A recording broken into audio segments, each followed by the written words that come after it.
Hello and welcome to Byju's Exam Prep IAS. Let's get started and look into our daily quiz. Let's look into the first question. Consider the following statement with respect to unique land parcel identification number. It is a 12-digit alphanumeric number. The identification number is based on the latitude and longitude of the specific parcel of land and is relied on cadastral maps and surveys. Which of the statements given above are correct? The answer to this is 2 only. Why have we taken this practice question? Because this article on the PIB makes a reference to ULPIN, which is why we have taken this practice question. Let us try and understand what are these statements. When you look into the first statement, it says it is a 12-digit alphanumeric number. This statement is wrong. Why? That is because it is not 12 but instead it is 14. So when it comes to ULPIN, it happens to be having 14 digits. It is alphanumeric unique ID for each land parcel based on geo coordinates of vertices of the parcel conceptualized in 2020 and 21. This is of international standards, complies with Electronic Commerce Code Management Association standard and Open Geospatial Consortium standard as well. What is this ULPIN? This happens to be a unique number that is associated with a particular land. If you take the normal Aadhaar that you and I have, what we have is a unique identification number that is associated with that person. Similarly, the lands in India will be given a unique number. This unique number is also called as Bhu Aadhaar. This unique number that is associated with the land is also called as the unique number for that particular land. Why is it in picture? As of now, when you look at land, every state has its own share of laws. They have their own set of rules and regulations that the states have come up with. This has led to a lot of confusion as well. So different states are using different methods for assigning unique IDs to the land parcel. These land parcel numbers repeat in multiple villages as well. So there is a lot of confusion is less. This has led to a lot of ambiguity and gray areas when it comes to giving these numbers to the lands. In order to make it universal in India, have a uniform platform, what we have is this particular process called as the ULPIN. Since it is difficult to do analytics and establish farmers land relationship in the rural areas, and there is need for sharing of land records across different departments, financial institutions, different stakeholders, what we require is one unique program, one unique plan, and that plan is what is called as ULPIN. This is also called as Bhu Aadhaar. So the minute this Bhu Aadhaar or the ULPIN is given to a land across the length and breadth of the country, this will be a unique number. There will be no duplicity. This happens to be the first benefit. There is sharing of land record data across departments, so there will be no ambiguities as well, and we would be able to link all property transactions, and any frauds can also be reduced over a period of time. These are some of the advantages with respect to the Bhu Aadhaar, which is also called as ULPIN. Now let's look into the next practice question. With respect to MSME classification based on investment in plant and machinery, which of the following are correctly matched? Micro enterprises, investment does not exceed 25 lakhs. Small enterprises, investment more than 25 lakh rupees but not exceeding 5 crore rupees. Medium enterprises, investment more than 5 crore rupees but does not exceed 10 crore rupees. Which of it is correctly matched? The answer to this is none. Why have we taken this practice question? Because this article on the BIB makes a reference to the MSME. When we look into the new definition, what is given in the practice question happens to be the old definition, but when you consider the new definition, it is completely changed. When it comes to micro, investment in plant, machinery or equipment is not more than 1 crore and annual turnover is not more than 5 crores for the micro sector. Then for the small industries, investment in plant and machinery or equipment is not more than 10 crore and annual turnover is not more than 50 crore. And when you consider the classification for the medium industries, investment in plant and machinery or equipment is not more than 50 crore and annual turnover should not be more than 250 crore. When there are companies which are making the investments and having such and such turnovers, they will be classified as part of micro, small and medium. If you look into the practice question, these are the definitions that were used in the past, but we have an updated list, and this updated list goes as we just discussed. So all the three that are given are wrongly matched. So the micro, small and medium enterprises were introduced by the government basically to encourage entrepreneurship, basically to encourage employment generation opportunities, basically to help inclusive development of all sectors. When we speak about MSME sector, the minute the MSME sector is given a boost, what will it do? It will create more entrepreneurs at the rural level and also at the urban level as well. This ultimately means as they become entrepreneurs, they also provide employment opportunities as well, and once they provide employment opportunities, more people will be employed. Unemployment quotient will also reduce over a period of time, and this offers non-agricultural livelihood to the people in our country. Most number of people are still employed in the agricultural sector, so it provides an alternative to the agriculture sector, and this means there will also be more female participation as part of it. So this is part of the inclusive development program, and if we go on to include more MSME products, we will get multiple alternatives, cheaper alternatives, and we would be able to afford them, and we will over a period of time reduce the inequalities that are existing in the society, which is why the MSME sector becomes very important when it comes to the Indian economy. Now let's look into the next practice question. Which of the following statements are correct with respect to landslide atlas of India? According to the landslide atlas, the Northwest Himalayas contribute 66.5% of the landslides in India. Rudraprayag and Tehri Garhwal districts of Uttarakhand have the highest landslide density and landslide risk exposure in the country. Which of the statements are correct? The answer to this is both. Why have we taken this practice question? Because of the reference in the Indian Express article. So what we have is this landslide atlas of India. This was recently released by the Indian Space Research Organization, and we have one of the centers called as NRSE. This NRSE, which is part of ISRO, manages data from aerial and satellite sources. So ISRO's National Remote Sensing Center, Hyderabad, has created this database of land-prone regions of India based on events during 1998 to 2002, primarily along the Himalayas and the Western Ghats, in addition to the aerial images. High-resolution satellite images captured using cameras using Indian Remote Sensing PAN 1 LISS-3 satellites were used.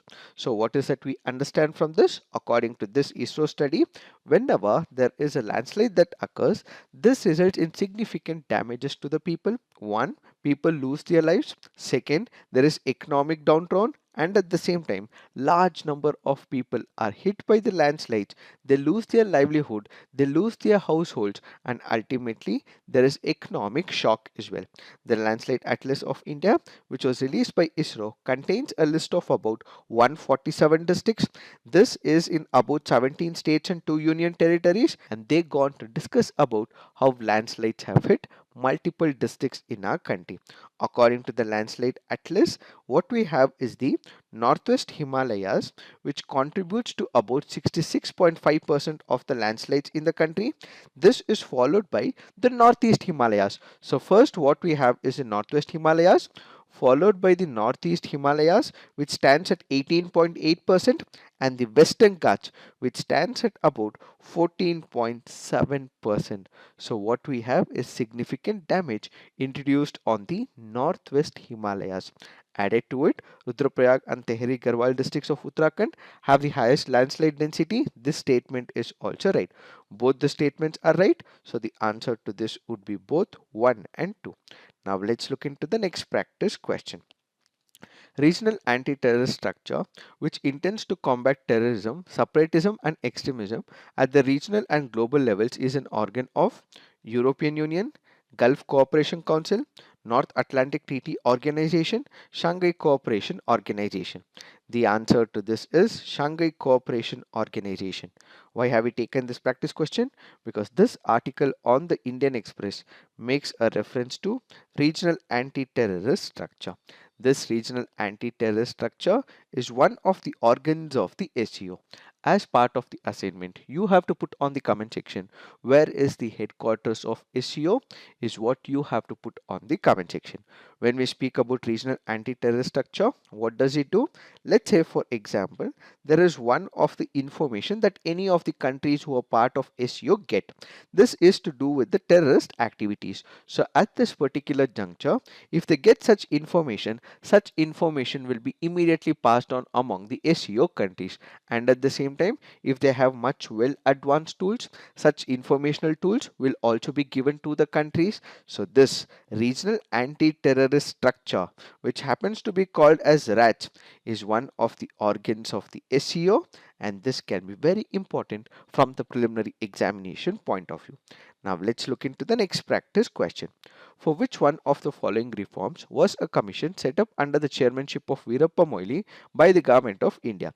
Police reforms, tax reforms, reforms in technical education, administrative reforms.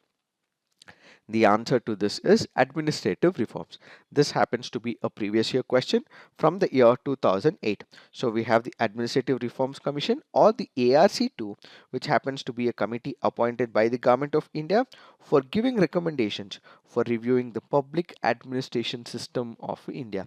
So what we have is the ARC report. Most of us as UPSC aspirants, if we are studying for this exam, ARC report becomes very important, and this was released back in the year 2005. So we have couple of reports. One is to do with ethics in the public administration, then we have corruption issues, then what are the measures that the government of India will also have to take.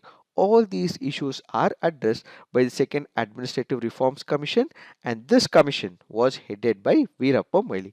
This happens to be a previous year question from the year 2008. Now let's look into the fact of the day. The fact of the day for today's discussion is Women Reservation Bill. Let us try and understand what is this concept in greater detail. When you look into women representation in the parliament, what we have is multiple countries which have made much better advancement. If you consider countries like, let's say, Rwanda, they have 61% who are represented by women, and we have South Africa where 43% are women representatives. Even Bangladesh has 21% representatives.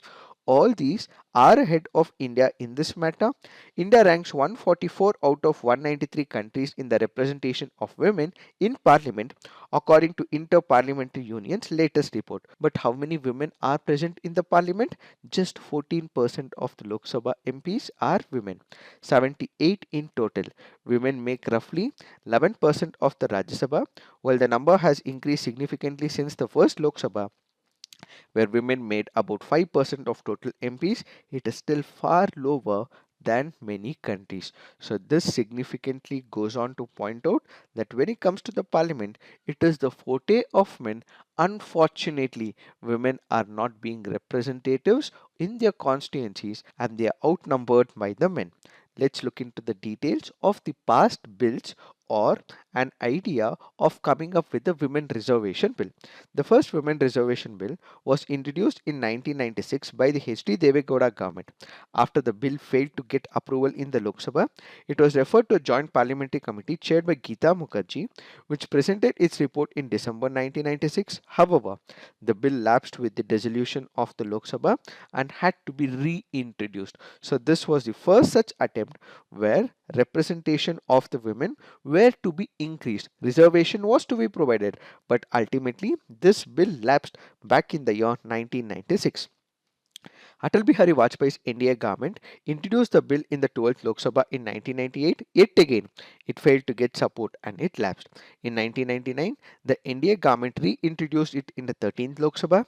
Subsequently, the bill was also introduced twice in Parliament in 2003, and many other steps were also taken eventually over a period of time. But what are the advantages? What are the disadvantages when women representation bill happens to get included in the near future? When you consider if a bill has to be introduced for the women reservation in the parliament, what will be the arguments in favor of it? What will be the arguments against this women reservation bill?